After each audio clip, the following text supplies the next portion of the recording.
connects both buildings together. We appreciate you coming tonight, and do you have any questions? Steve? How many custodians do you have? We have 3.5. A half one comes in the morning at 15 till 7 and leaves us about 10 o'clock. And then our next one doesn't come on until 11, and he works till 7.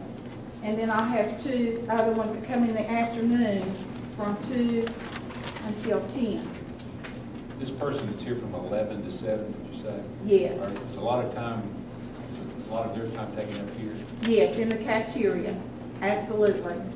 Yes, he spends a majority of his time here. And then after the children clear out, he basically tries to get all of the upstairs cleaned and helps us as much with anything else as we possibly can. But we're just getting the top layer. We're not getting, you know, it's not any deep cleaning whatsoever. It's just trying to hit the top. And the two, like the people at the end of the day, what time do they come on? They come on at 2 To to 10. 10. And they're trying to take care of all that building over there and a downstairs here, while we can't get finished. Are they responsible for the mowing also?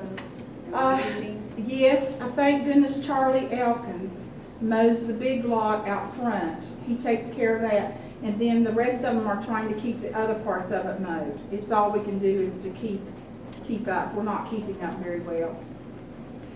And I know you have it in here, but how many students are in this building? Just in this building, about 342, 345. And then over there, around 180. And then, you know, we have the preschool under this umbrella also.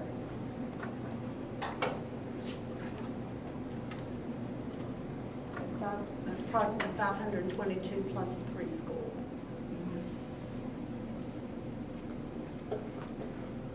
Preschool's where? Our preschool is at the At the central central office. office, 3 classrooms out there, and a kitchen. Which that kitchen has to be underneath this roof over here also, and that has created a few problems, but we're working through that. Right, Ms. Lucas? We are. So just for clarification, these 3.5 janitors are also responsible for the preschool? No, Okay. no.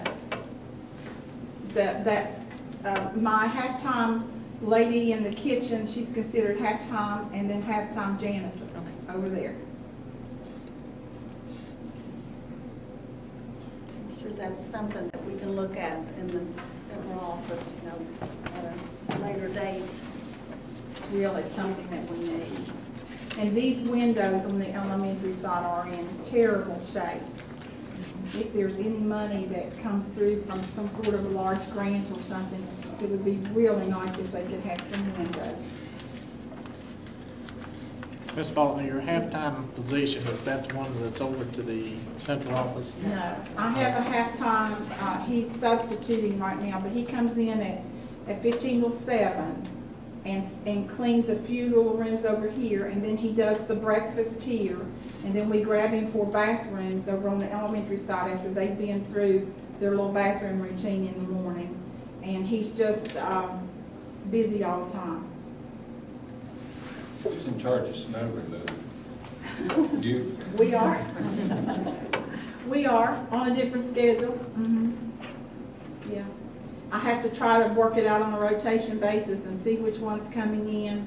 And that creates quite a problem also, because, you know, you don't want your 2 o'clock people coming in at 6 o'clock in the morning. And so that pretty much is left for the one that comes in that early morning. But this year we've tried to rotate it out, and then on the days that there's not being school, we put it on a rotation basis. Oftentimes it's difficult to plan that anyway. Yes. Very difficult. When you have painting done, is that done from the central office, someone from there, or do your employees have to do it?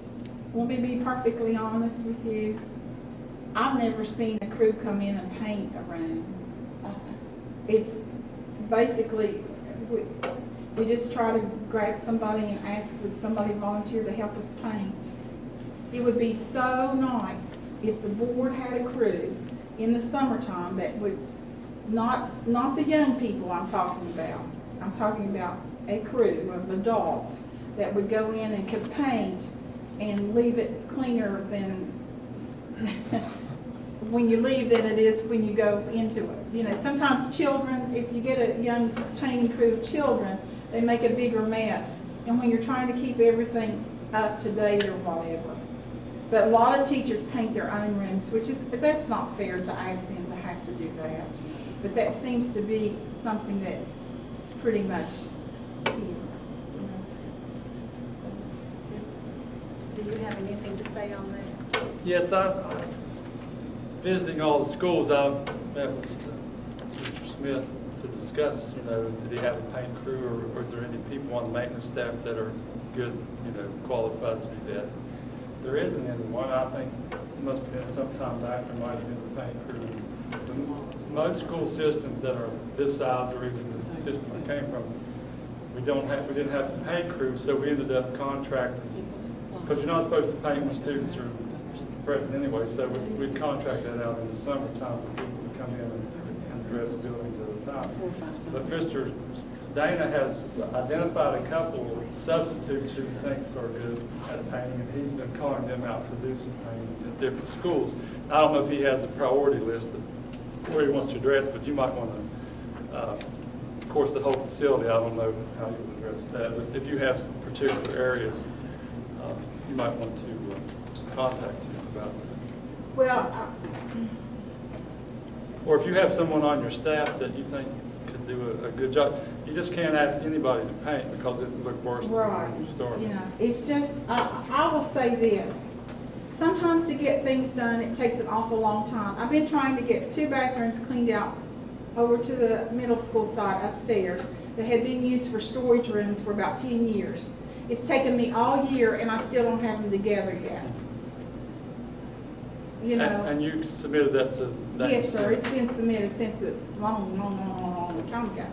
And, they come and do one little piece of it, and then they can come and do another little piece. But we just don't seem to have the number of people to be able to help us for what we need to do. I know our crew's very thin, and they do very well at what they do. So we're down to getting the floors in, so hopefully I'll have that done by the time school's out, and then by, when we open up in the fall, I'll be able to use those restrooms again. But it just seems like we're always operating just on a string. Do you understand what I'm saying? I sure do. And I understand the money situation and all that, but I would really like sometime or another in my career before I retire to walk into the school when school started and everything would be clean and people walked into a professional place. I think our employees deserve that. And I don't have the manpower or the backbone anymore to go in and do it by myself. I just can't do that any longer, which I don't feel like that I really should have to do that. But we just don't have the people to come out and be able to do those things for us, that when we walk in August, that it would be a professional building, everything would be done, everything would be really nice, and people could really feel like they were going back to a nice place to work. Are you indicating that your custodians aren't trained to do what